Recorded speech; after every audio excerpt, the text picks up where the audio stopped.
Welcome everyone to Monday Match Analysis. I'm Gill. Today on the program, we welcome in Steve Flink to talk about 2019 Wimbledon, and I think it's fitting because better than to talk about X's and O's, I think a big picture discussion, some legacy things, some state of the game things. We talk Big Three on this show. We talk about the final, obviously at length. I think maybe 17, 18 minutes we went talking about the Federer-Djokovic final. We also hit on Nadal. A lot of Big Three talk in this one. So I hope you enjoy it. I think you will. I bring to you Steve Flink. Steve Flink is a tennis Hall of Famer, an author of the book The Greatest Tennis Matches of All Time, and a writer for tennis.com. He joins the program once again. Steve, it's always great to have you on, and this should be a particularly fun one. Absolutely, Gil. I'm looking forward to it, and it was great seeing that you were part of this tournament too. I mean, we've had our talks through the years, and there you were on the grounds at the All England Club, and I know how much you enjoyed it. So let's look back on it. It was a terrific fortnight. Yeah, it was great to see you. I was there Monday, Tuesday, and but we have not discussed the final weekend, and it was an incredible final weekend. Just before we get into it, where are we reaching you? Are you in Newport yet, or are you still home? No, I'm still home. I'll be heading up to Newport for the ceremonies. I head up on Friday, and the ceremony will be on Saturday at 6 p.m. Good move on their part, by the way, because over the years they've always had the induction ceremonies in the heat of the afternoon, usually at noon, 12:30 in there, and they decided to move it this year to 6 p.m. So that's going to be fun, and I'm looking forward to getting back to Newport. Who are the inductees this year for the Tennis Hall of Fame? Well, this year will be Yevgeny Kafelnikov and Mary Pierce and Li Na. And the similarities, they all won 2 singles majors. And Kafelnikov did it all, Davis Cup, #1 in the world, couple of majors, even a doubles major at the French. And Li Na obviously was a major, in a cultural sense, which he did, yeah. Putting China on the map in a way that even Michael Chang didn't quite do. And she won her French and Australian, just as Kafelnikov had done. And then you had Mary Pierce, who also won the same 2. It's interesting. They all came through in Australia and Roland Garros, but didn't win Wimbledon in the Open, but had fantastic records. So it's a nice trio, all worthy of the induction, and looking forward to seeing them go in. Yeah, nice class. You were part of the class last year, I want to say, right? It was last year. Believe it or not, it's been 2 years. Oh, it's no. Gone fast. 2017, class of 2017, but I was lucky enough to go in with Andy Roddick and Kim Kleisters and Monique Kaufman, the wheelchair player. So that was I was very happy to be included among them. I won't make you comment, but I think your class was better. I won't. You don't have to comment though. I'm not going to compare. Yeah, but I'm very happy for this trio coming up because I think they all deserve it. Absolutely. And it'll be a nice ceremony in 3 different countries with Russia, China. Mary Pierce, I think of her as sort of a French slash American, even though technically she's French. She just spent so much time in this country. And Nick Bollettieri, by the way, is going to be her speaker, and that ought to be nice.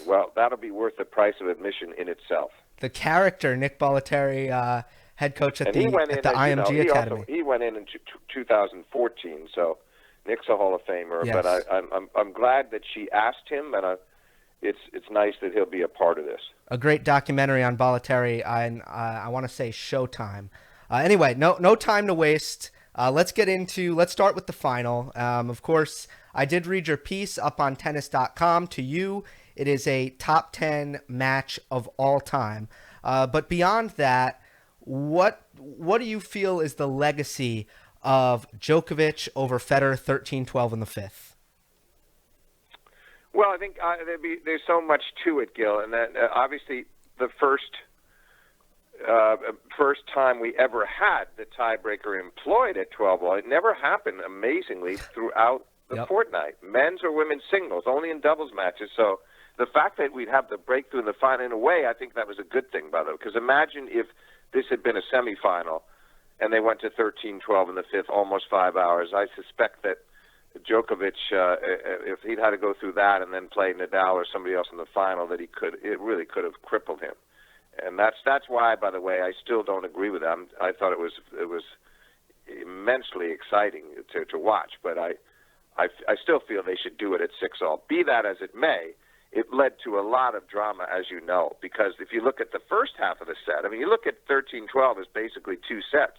You look at the first half of it, Gill, and there's Djokovic with the break for 4-2, and I thought he would finally kind of come out of himself a bit, that he'd get more excited, more revved up. We'd see a little positive emotion, fist pumping, and that he would sort of will his way through that next game, serve his way to 5-2, and the match would probably be over. He played one of his most nervous service games of the match to let Roger back in, but that led to so much great tennis ahead that we wouldn't have seen, because then obviously, Federer held for 4-all, and they both kept holding until 7-all when Djokovic let a 30-love lead get away, and Roger played a nice game to break him, hit a forehand pass off an approach from Djokovic that wasn't struck as well as he would have liked. And so there is Roger at 8-7, 40-15, as you know, having just served consecutive aces to put himself at double match point. And then we had deja vu all over again because, of course, in 2010 and 11, this had happened in very similar circumstances in Djokovic-Federer semifinals, where the first year in 10, Djokovic was serving at 4-5, 15, 40, held on, hit a couple of winners on the match points, and won at 7-5 in the fifth. And then the next year, Roger was serving 5-3, 40, 15. And remarkably, Djokovic, who hit a screaming forehand return winner on the first match point, came all the way back then, too, and won that one 7-5 in the fifth. But here they were in a final. And this had never happened in a Wimbledon final since 1948. The last guy to win Wimbledon, even saving match points along the way, was Neil Frazier in 1960. So you see how rare it is. And here they were, and here's Federer poised, having hit those aces, and he misses the first serve, and Federer makes that nice return down the middle, and Roger's kind of on his heels and hits the inside-out forehand, misses it. And then the next point, he didn't hit a good approach. The return was not deep, and Roger didn't hit the approach off the forehand with conviction, and Djokovic burned him with the cross-court forehand passage out winner. 2 more points, he's even, and we're at 8-all. I think the entire center court crowd was just astonished. There was almost silence to that. There was so much shock because everybody assumed it was over. And so they move on again, Gill, and this is again where the latter stages got to be so gripping, is that they move on to 11-all. To his credit, Roger didn't collapse. I mean, that could have been a crippling blow to him, but he picked up and served a bunch of good games, and we get to 11-all, and Djokovic seemed to have an easy hold in hand at 40-love, and the next thing you know, he's having to fight off 2 break points, but he does it. And then at 12-all, we go to that tiebreak. And what was interesting about that, Gill, is, of course, Djokovic had won his 2 earlier sets, both in tiebreaks. And here he was winning a third one. And all 3, he was sturdy as can be. He was giving nothing away, playing solid percentage tennis. And Federer, his ground game let him down flagrantly, particularly off the forehand side. And Djokovic picked away at it, played really smart tennis. And I think the 2 proudest moments for Djokovic, by the way, were when he served at 4-3, because he'd gone to 4-1 in that decisive tiebreak. I thought that he might well pick up another point on Roger's serve, but Federer held both of his points on serve, made it 4-3. So there's a lot of pressure on Djokovic serving at 4-3 in a fifth-set tiebreak that way. And he hit a nice first serve that set up a forehand winner to make it 5-3. And then on the next point, he kept peppering away at Roger's backhand, and Federer finally ran around, hit a couple of inside-out forehands, but on the second one, Djokovic measured his backhand down the line just immaculately, and because, as you saw, it was cleared the net by a wide margin and didn't go too close to the sideline, but it was still an outright winner. So he had measured it. I mean, it was neatly executed under pressure to make a winner there, and that put Federer in a terrible bind to have to serve it 3-6, and of course it ended on that shank forehand of his, the 7-3 for Djokovic. But it was confounding match, as you know, in many ways. 14 more points won by Federer in the match. A couple of decisive sets won by Federer, and Novak winning all 3 of his in tiebreaks. And to me, the mystery to me, I don't know how you felt, was what came over Djokovic in the second and fourth sets when he had built these leads.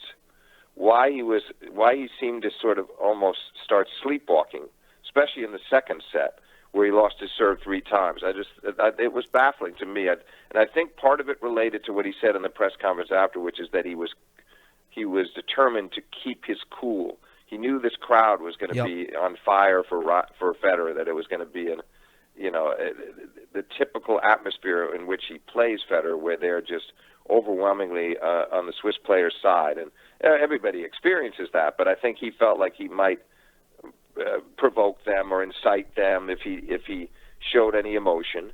So I think he maybe took it too far because he was so listless in the second set, and then he kind of repeated it in the fourth set after playing a good third set tiebreak, where from 2-all he lost his serve 2 times running, and he got one of the breaks back, but Federer served it out the second time for 6-4. So I think the match really, we wouldn't be talking about it as a classic or an epic or a top 10 of all time, as I put it, if it were not for that just stunning fifth set. I agree. Because that was right? It was the only time the two of them were sort of simultaneously producing great tennis. Earlier, yes, they did it in the first set. I shouldn't say that. Not the only time. The first set they did it, but there were no breaks, and it was still first-class tennis. And then it was a runaway for Federer in the second. Good third set, but I wouldn't call it a great set. The standard was not nearly as high as it had been in the first. And then again, Federer getting on a roll in the fourth, and Djokovic sort of falling into this sort of passivity that I didn't like. But in the fifth, we saw them both really reveal to us why they're such great champions. I think the reason for the letdowns, so to speak, in the second and the fourth set was the immense pressure that Federer was putting on Djokovic tactically, changing pace better, using more variation of height and depth. And I just felt like it took a lot of effort for Djokovic in the way that match was going to kind of hang in there. And he even said that that's kind of how he was playing the match, to just hang in there. Yeah, he did. And he said he felt he was on his heels. But that, to me, I get it. That's a good explanation. But the thing about that is that Roger was still throwing that at him in the first and third sets. And the difference was that Djokovic didn't let his guard down on his own serve. More willing to dig in. Pressure. Excuse me?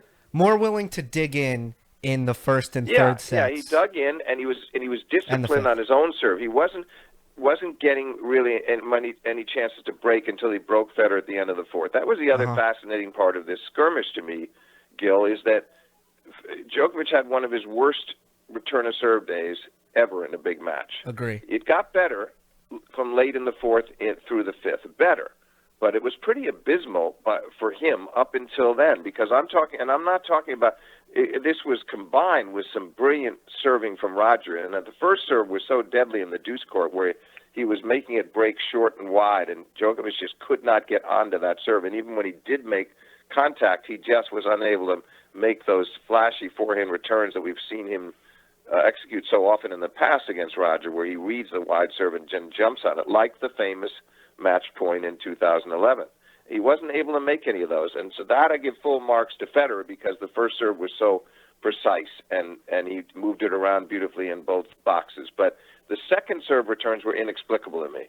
Federer has a very good second serve, but Djokovic has always threatened him. There's nobody that can really trouble him too much on their second serve, because he takes it early. He takes that high backhand return and sends it back inches from the baseline. Everybody has nightmares trying to deal with Djokovic's second serve return. It was just not there that day, which is what made this victory to me doubly remarkable. In that you can win a big match like that on a day when your primary strength is essentially not there.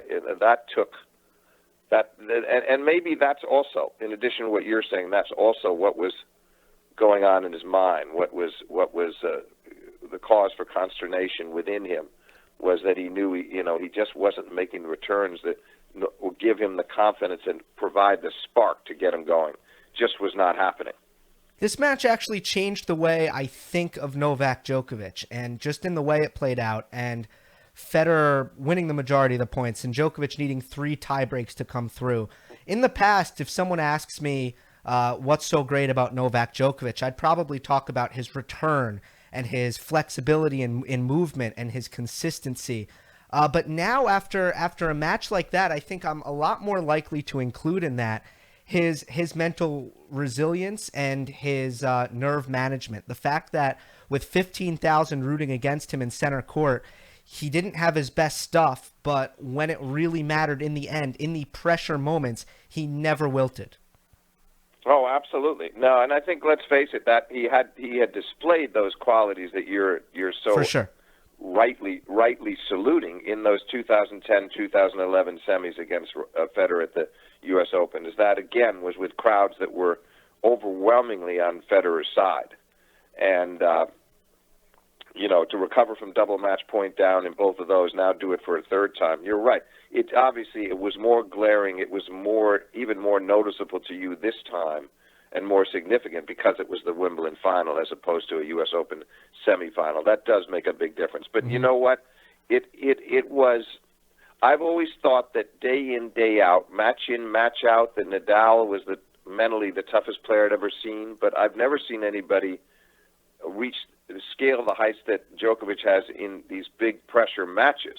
And to do that 3 times to someone of Federer's stature, to come back also from 4-2, 30-15 down in the 5th against Nadal in the 2012 Australian final, that took some doing because everybody thought Nadal had that match now in his grasp, and he ended up winning at 8-6 in the 5th, and that was an astounding effort too. And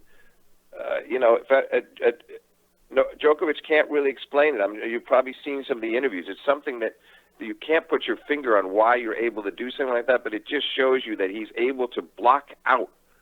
He somehow blocks out the score, he blocks out the pressure, and he just isolates the point and plays it. And I could sort of see that look on his face after he saved the first match point. It was kind of like, okay, here we go, next point. Let's see what we can do now.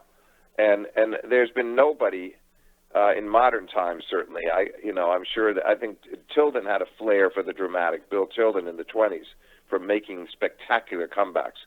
But there's been nobody, certainly in the Open era, that has been able to do it as frequently as Djokovic has. And I would say, Gill, that the proof to me is if you can do that 3 times to Federer, it's just not an accident. I mean, there's something really extraordinary in you that can pull you through on days like that. And again, with the crowds they're not propelling you at all. Federer has that luxury frequently of having the crowds who can't wait to find an excuse to cheer for him to make a comeback.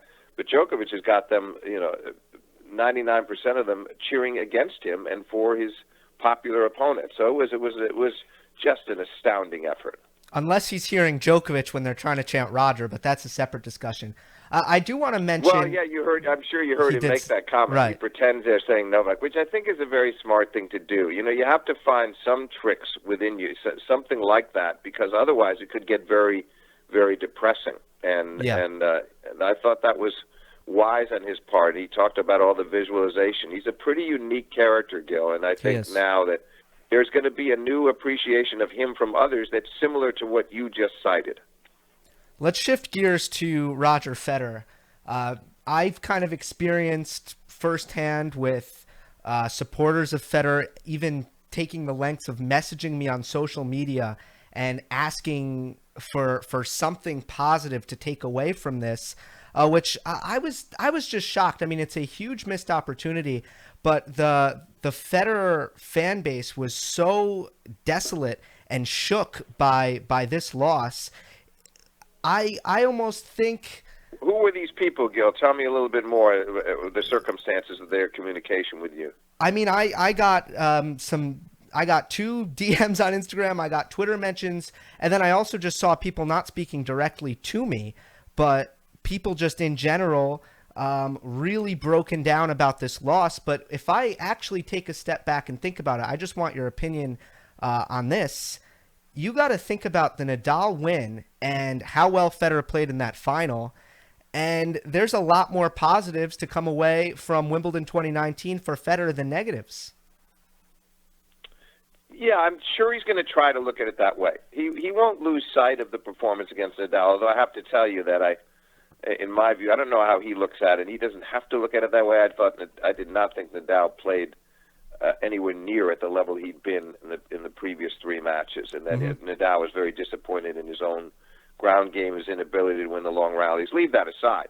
Bottom line is he still beat him, even with Rafa breathing down his neck at the end, having a break point for 5-all, saving 4 match points. It didn't matter. That's absolutely, that was a positive, and one that he clearly relished, as he showed on the court with his reaction and his comments afterwards. And then, obviously, twice he's a point away from winning this tournament at 37 and nearly 38 years of age. On the other hand, you just don't know, Gil. It's like it's a positive for Serena. We can talk about her in a minute. Positive for her to be back in another final, but you just don't know how many more of those are going to come your way. It's hard to know. I mean, Federer can certainly console himself with knowing he's in great condition. Also, how well he's dealt with some of these in the past. He didn't go to pieces. Those were really disappointing losses to Djokovic back at those 2 Opens back-to-back, but he moved on.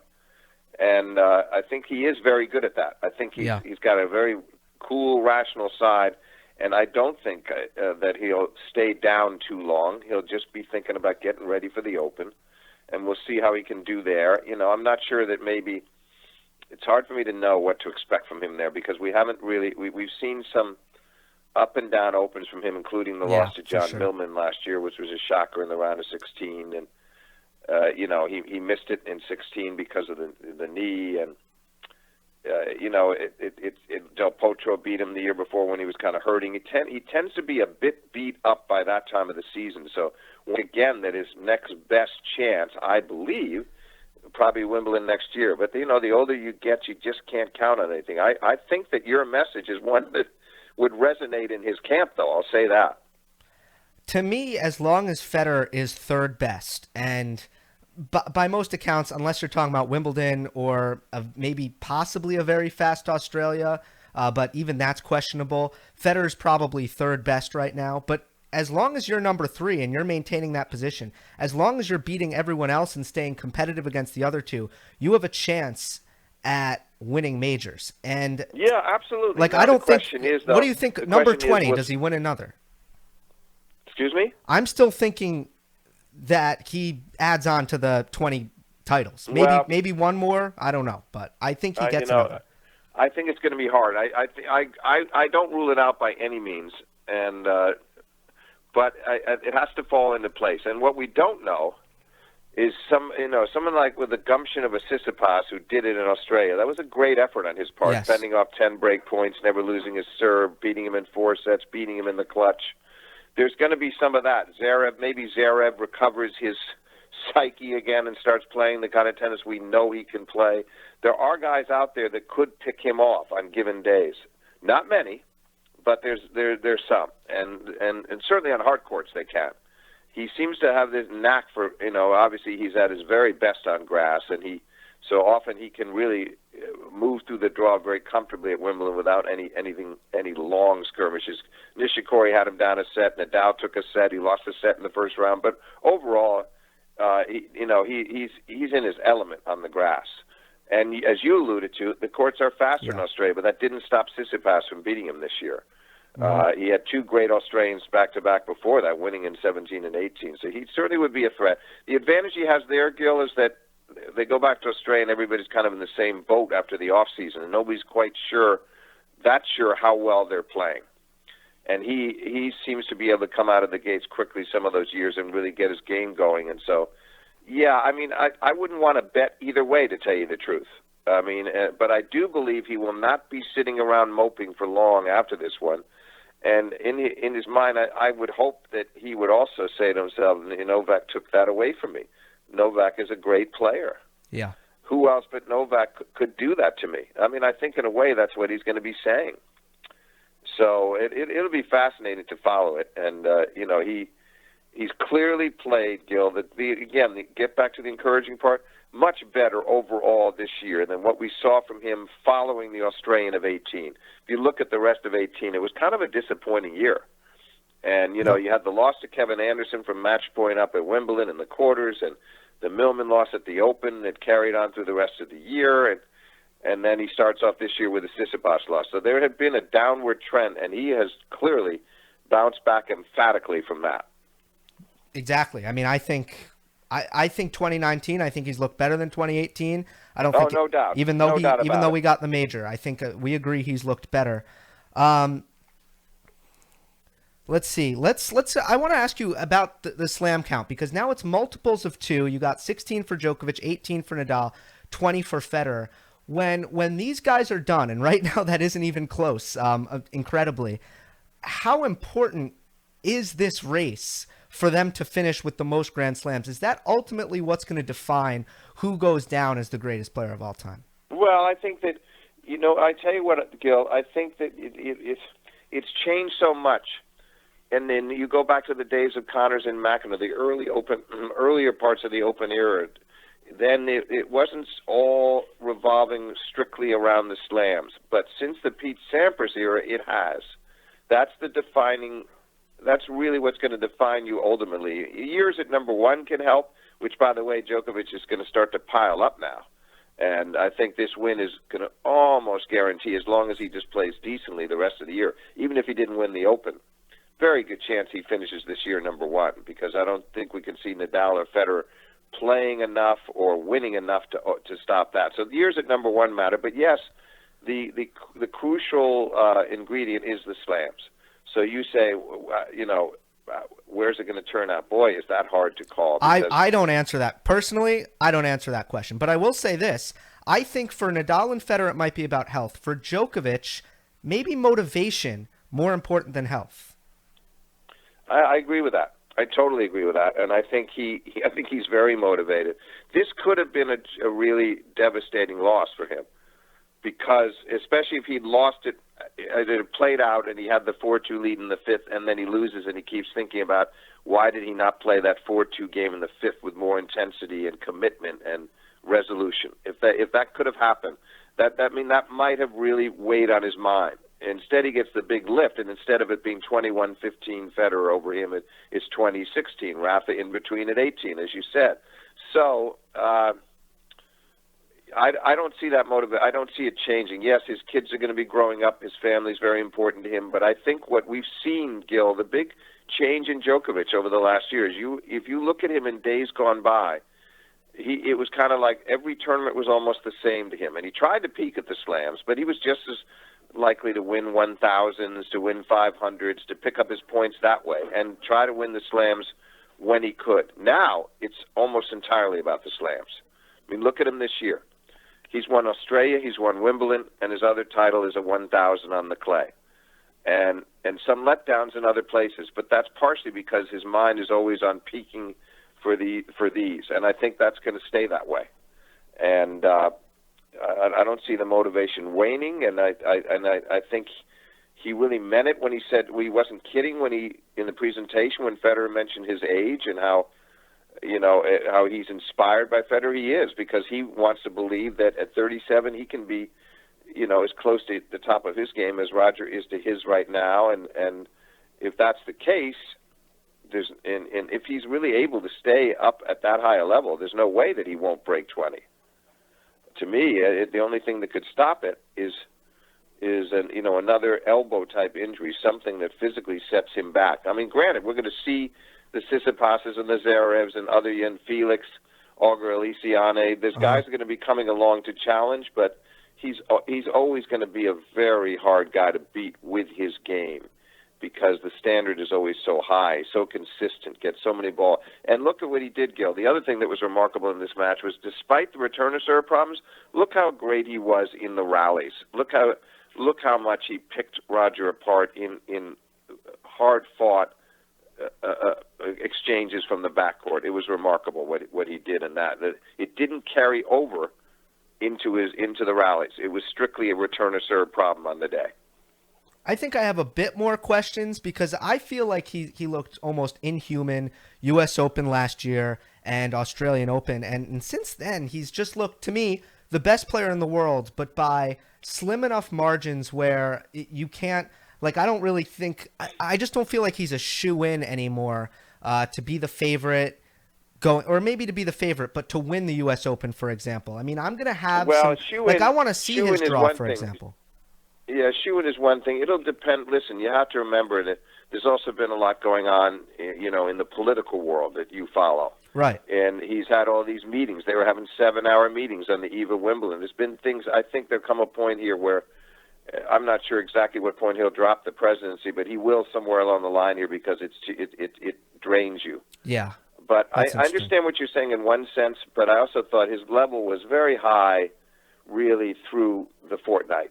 He lost a few sets lost, including the semi to Bautista Agut, but overall very, very consistent. And yes, that was certainly not his best, and he was the first to admit it.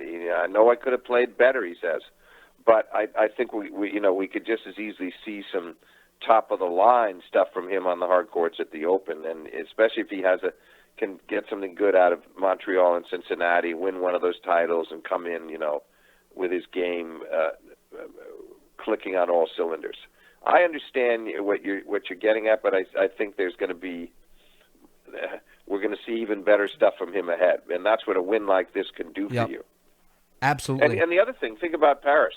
He got messed up there because of the schedule, but he hadn't lost a set. He was very solid through the French, right through the Zverev match, and then unfortunately it rained. And I mean that match it already rained the day before that, so the quarterfinal was Thursday, and coming back for the semis on Friday, and that definitely played with his mental state because of the fact that he knew Nadal was on a regular schedule, doing his Tuesday, Friday, Sunday routine while you're playing every day here, and so.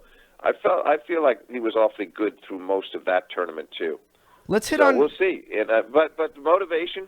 The bottom line is the motivation. I just don't see that dwindling at all. And not when you close in on these. Yeah. And you're building your record, and when you know what it means to you historically, you're just putting this effort into 3 or 4 more years in your life, and then you have the rest of your life to enjoy it. Absolutely. Let's hit on Nadal before we go, because we've certainly given Djokovic and Federer a bit more airtime. I feel like Wimbledon was pretty similar to the Australian Open because Rafa was blazing through the competition. His level, I was with you when you asked Mats Wilander if he thinks that you asked him to compare the Australian Open level in the lead up to the Wimbledon level, and he agreed it was very similar. I mean, Nadal was blowing guys off the court. He liked that comparison.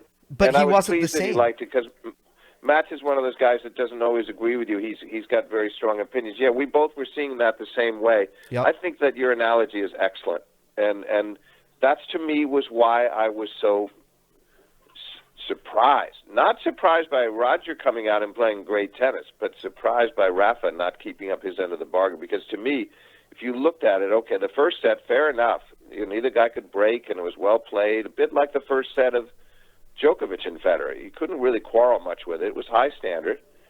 And Roger made some great shots from after twice being a mini breakdown in the tiebreak and wins that tiebreak going away. And then Rafa came back and got on that roll in the second. So once wins it 6-1. So once it's 1-set all, you would think that Nadal would have felt really good about putting the first set aside and now being in that position. And I just thought he got so tight, and early in the third he kind of threw his serve away. He didn't fail to put a volley away, and then he has 3 break points to come back on serve and wasn't able to convert, and it seemed to unravel from there. And it had no depth on his shots. I talked to Mats again after the match. You saw the discussion before, days before, but after the match, he was saying, I can't believe how short he was hitting, and he was. The backhand was very short, and Nadal commented on that after the match, said he was obviously disappointed. He felt his backhand was nowhere near as good as it had been in the previous 3 or 4 matches. So, and that obviously kind of it also carried over into the rest of his game, and he served well the first 2 sets, not as well after, and his forehand wasn't quite the weapon we expected it to be, and plus I was stunned how slow he looked on the running forehand. It was as if Rafa was 37 and Roger was 32. So I thought it was a discouraging performance for him, Gill, because he had the lift of beating Roger in Paris. Granted, he should beat him there. He should win in straight on a windy day on clay, but at least he had ended the 5-match losing streak, and it could feel normal again about going out and beating Roger Federer. And I do believe he approached this match fully believing in his chances. So he was very deflated afterwards. And I have to say, if I were in his camp, I'd be worried about the rivalry with Federer going forward. Yeah. And you're alluding to the fact that Roger is still a top 3 guy, and he is. And Rafa, obviously, too. He probably ended the year, too. But he may now have a problem with both of his chief rivals, not just Djokovic anymore. It could be just about as difficult for him dealing with Federer in the near future. I hope I'm wrong. I'd like to see this Nadal-Federer rivalry take on some new twists and turns in the next year or two, and have them go back and forth a bit. But I think now I think 6 out of 7 and winning this match a bit unexpectedly, that Federer is getting a little cocky against him, and I understand why. And Nadal is the one with the lingering severe doubts. It was just really interesting to see the level dip that we saw in the final in Australia against Djokovic, and a similar level dip against Federer in the semi here. I mean, perhaps with the new style and the adaptation.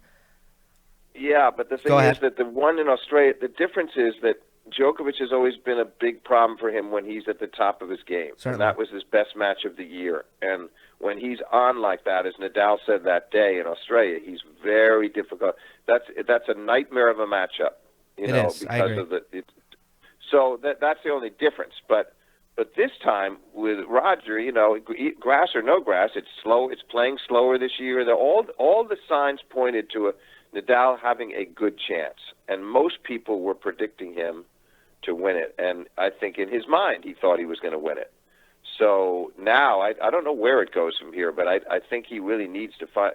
What could help him, Gill, is if he could face him a few times when Roger's not. Like if he had played Roger at the 2017 Open when Federer lost to Del Potro, and then Rafa beat Del Potro, I think that would have been an ideal time to play him. There's certain times when he could have played him when Federer was not necessarily on his game, and where Nadal might have been advantage of that. But otherwise, it's a tough road, and he's got to figure out how to.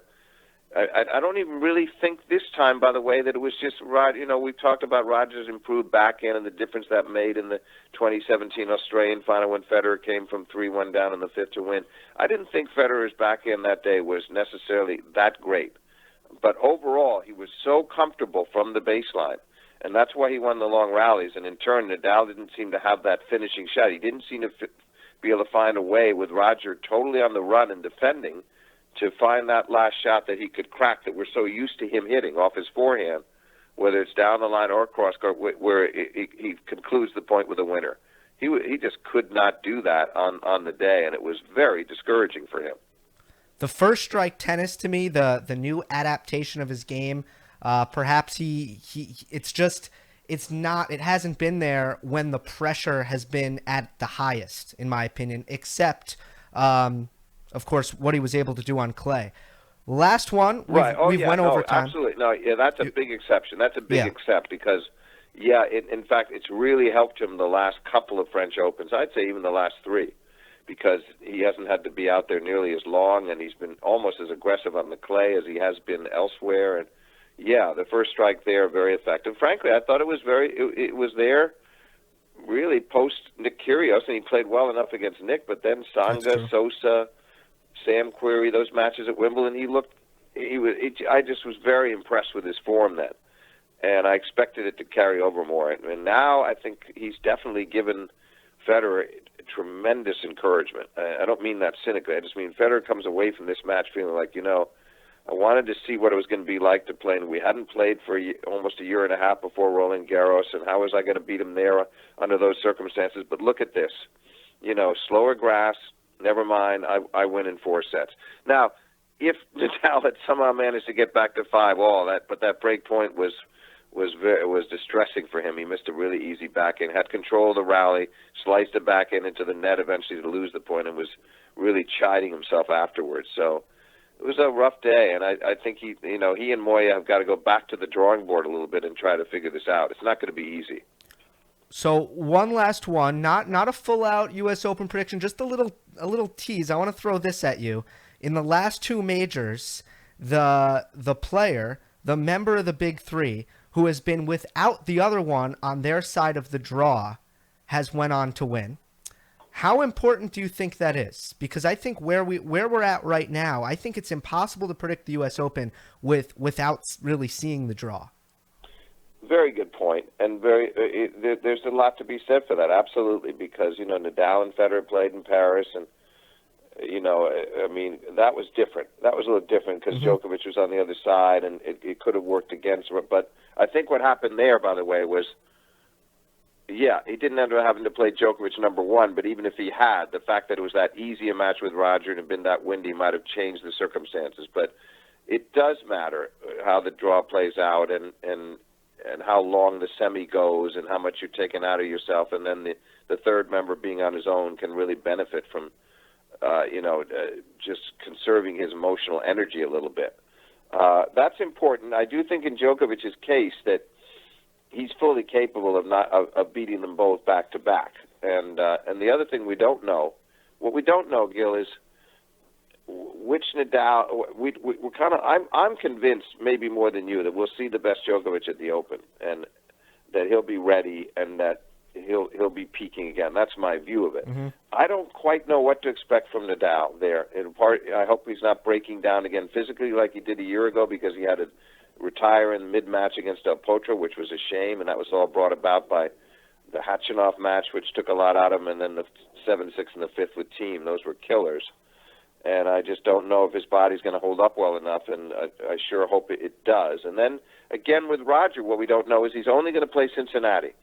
It's going to be similar to last year. He's going to try to get ready in a hurry and then come into New York, and he had to do this, especially after playing on the clay this year. But again, does that leave him a little bit more vulnerable to some kind of a mid-tournament upset? I don't know, but I do agree with you. The draw matters, and certainly the two guys that are stuck on the same side, that it's not ideal. It's not ideal at all. And in Federer's case, it could have ended up being much worse, because if Nadal had taken him to 5, let's say, he was fortunate enough to get through that in 4 and save some energy in a 3-hour match that could have ended up going 4.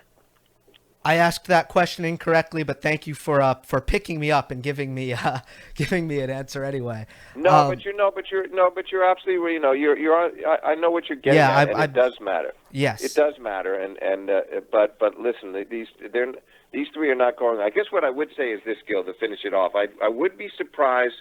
I mean, next year maybe we'll see the breakthroughs. Maybe next year Team wins the French. Maybe next year Tsitsipas wins his first. Maybe next year Zverev wins his first. We could see something come about in 2020.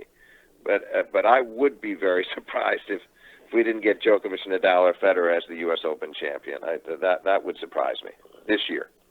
Yeah, and a little bit less so than Wimbledon, maybe, with Zverev being in shambles right now, it being Team's worst surface, Wawrinka's worst surface, right. Del Potro injured. I mean, so much. There was so little outside the big three. So maybe, and I think it's good for the sport if we get a little bit more push on those big three. But I agree, it might take a year. Yeah, it might take a year, and obviously the Open is looming just ahead. There's such a small gap in time. It's not like the period, say, between the Open and the Australian, where some guys could really sort of gear themselves up for the next year, and there's potential for something developing. But here, it's so quick, and then you get the transition to the hard courts, and out they go for the last major of the year. And I do think it'll be one of them, I must say. And I'm fascinated to see how the draw plays out and what happens. I can't wait for it. And then, in turn, we'll see what happens with the women. What did you think about Serena's match with Halep? I couldn't actually see it, so because of where. You know what, Gill? 3 unforced errors, and I said at the time, you can debate, because I've done unforced errors. That was one of the things I did when I was younger for Bud Collins on telecast on PBS and NBC and all over the place, CBS. And yeah. I was one of the first to start charting that, and it is a judgment call. But what wouldn't be a judgment is if it wasn't 3, then it maybe was 5 or 6, is what I mean. She was that good. And then in turn, her alacrity around the court, her ability to be aggressive when she had to be. I mean, it was a very impressive performance, and Serena rightly saluted her for it, and she deserved to win 2-2. She just didn't let her in. Even after Serena held a couple of times at the end of the first set and a couple more at the start of the second, she could not get one break point against Simona. It was a great performance. You would have enjoyed it. I hope you get to see it on YouTube at some point. Yeah, hopefully someone illegally downloads it, because if you're a tennis fan, you've searched YouTube for illegal matches on there, and there's plenty of them, Steve. So I also hope that I get to rewind. I'm going to take your word for that, Gill. You know the internet better than I do, but I'm just saying I hope you get to see it, because I know your appreciation of the sport, and yes. I know how much you would value the performance that Simona gave, and it was spectacular. Yeah, had to put some family stuff ahead there Saturday. I was in Italy. It was crazy, but Oh no, I understand. I'm saying, but get a look at it when you can. You'll enjoy it. Absolutely. All right, so Steve Flink is an author of The Greatest Tennis Matches of All Time, writer for Tennis.com, member of the Tennis Hall of Fame. We always love to have you, and hopefully I see you again soon. Thanks, Gill. Enjoyed being on with you, and we'll catch up sooner rather than later. All right. Thank you.